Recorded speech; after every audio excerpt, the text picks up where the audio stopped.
क्या आप जानते हैं कि दुनिया की सबसे मशहूर मोहब्बत की कहानी का असल अंजाम क्या था? हम सब ने हजरत यूसुफ अलैहिस्सलाम और जुलेखा का किस्सा सुन रखा है। ये कहानी मिस्र के महल्लात से शुरू होती है, एक ऐसी कहानी जिसे तारीख कभी फरामोश नहीं कर सकती। लेकिन क्या आपको मालूम है कि शादी के बाद एक हैरानकुन मोड़ आया, जिस जुलेखा ने यूसुफ अलैहिस्सलाम के लिए अपना सब कुछ कुर्बान कर दिया था। शादी के बाद इसी जुलेखा ने उन्हें वक्त देने से इनकार कर दिया। ये सुनकर आप यकीनन हैरान रह गए होंगे, आखिर ऐसा क्या हुआ था? तारीख बताती है कि मिस्र के बाजारों से लेकर शाही महल तक ये चर्चे थे। जुलेखा हसन व जमाल की पैकर और मिस्र के अजीज की बीवी थी। वो हजरत यूसुफ अलैहिस्सलाम की मोहब्बत में बिल्कुल दीवानी हो चुकी थी। उसने हर हद पार कर ली थी। वो उनके एक दीदार के लिए तरसती थी। ये वो दौर था जब मिस्र अपनी तहजीब के उरूज पर था और हजरत यूसुफ अलैहिस्सलाम का हुस्न पूरी दुनिया में बेमिसाल था। फिर वक्त बदला और तकदीर ने अपना फैसला सुनाया। जुलेखा ईमान ले आई। वो हजरत यूसुफ अलैहिस्सलाम की ज़ौजियत में दाखिल हो गई, लेकिन अब वो बदल चुकी थी। सिवाय अल्लाह की इबादत और रियाजत के उसे कोई काम न था। वो अपने रब की मोहब्बत में गर्क हो चुकी थी।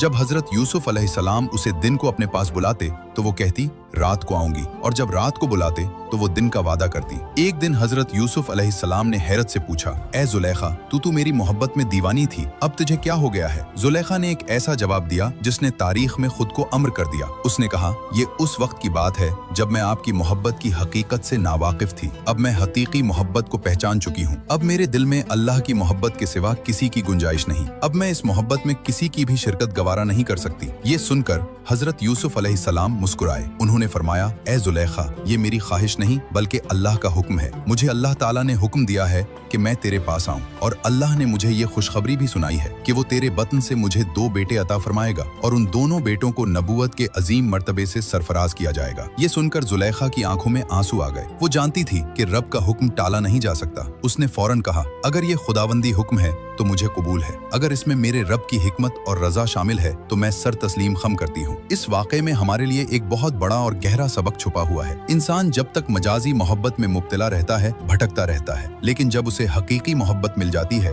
तो वो दुनिया को भूल जाता है। अल्लाह की मोहब्बत दिल में आ जाए तो दुनिया की हर मोहब्बत फीकी पड़ जाती है, और जो अल्लाह के हुक्म के आगे सर झुका देता है, अल्लाह उसे दुनिया व आखिरत में बुलंदियां अता करता है, जैसा कि जुलेखा को नबूवत वाले बेटों की बशारत मिली। क्या आपके ख्याल में आज के इस जदीद दौर में भी किसी शख्स के अंदर ऐसी खालिस और सच्ची मोहब्बत मौजूद हो सकती है?